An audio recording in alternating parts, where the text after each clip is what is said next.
Good morning, boys and girls, and welcome back to the Stink Bug Works. Today, I thought I'd talk about painting. One of my viewers, one of my 500 and some odd viewers, whom I thank very much. I mean, good Lord, watching my channel? Holy cow. But there's 500 of you, so love you guys. Anyway, one of them asked about painting, and they liked the paint job that I did on the American Spirit. Now, if you start looking at it close with a microscope, you go, oh, he screwed up here and he screwed up here.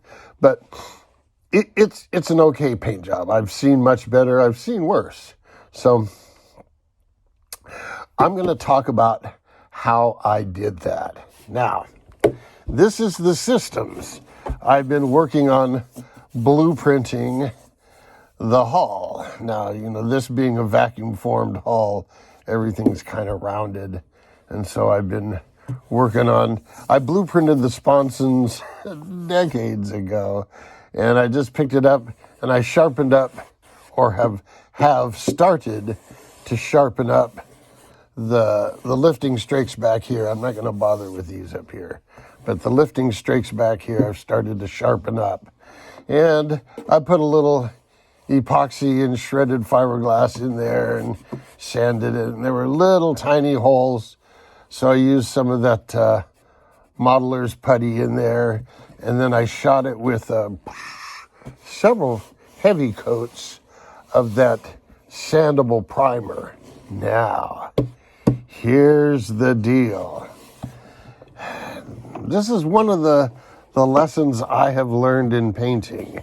Now that I've shot a couple of coats of primer on here and such, and you can actually sand it and it's dry to the touch, it's not really dry. It just feels dry on the surface.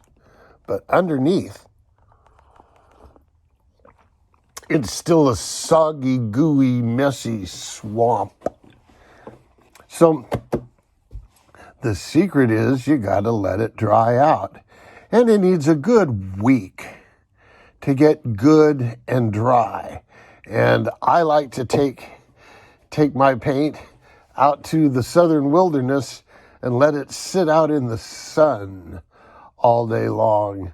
And, that just warms things up, and all those, volatile hydrocarbons that are in the paint, all the methyl ethyl ketone peroxides and all.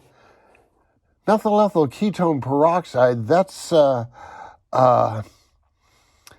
hardener for fiberglass resin. Don't ever get that in your eyes. How would I remember that? Anyway, so the secret of the first step of painting is prime it real good, sand it out, prep, 100% prep, and then another 100% prep, and make sure your paint is dry. Super dry paint sands much more accurately. That sandable primer is almost like spray-on putty. If you let it dry, you can sand it to a nice razor sharp edge if you want. Ow! So it's uber cool that way. This thing, I'll talk about something else. It's the hull halves are joined in the typical shoebox method, which was so common back then.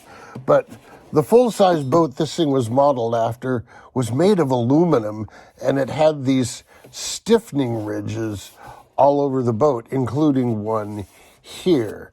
So Gropner took advantage of that and made the glue joint this little lip. Well, the problem is that lip, the bottom came up like this and the top was like that, and it left a hole in here. Well, I ran a little strip of carbon fiber tow all the way around here just to stiffen things up and, make that a good solid joint. And then I came back later and filled it in with epoxy and milled fiberglass because the word systems is a sticker that goes right here and it has to go over that. And I want to give the sticker something to stick to on the bottom side here. You know, I don't want it stuck to, plastic up to here and then just floating in the air. It'll break, it'll cause a problem. You give it something to stick to. And we'll see how that goes.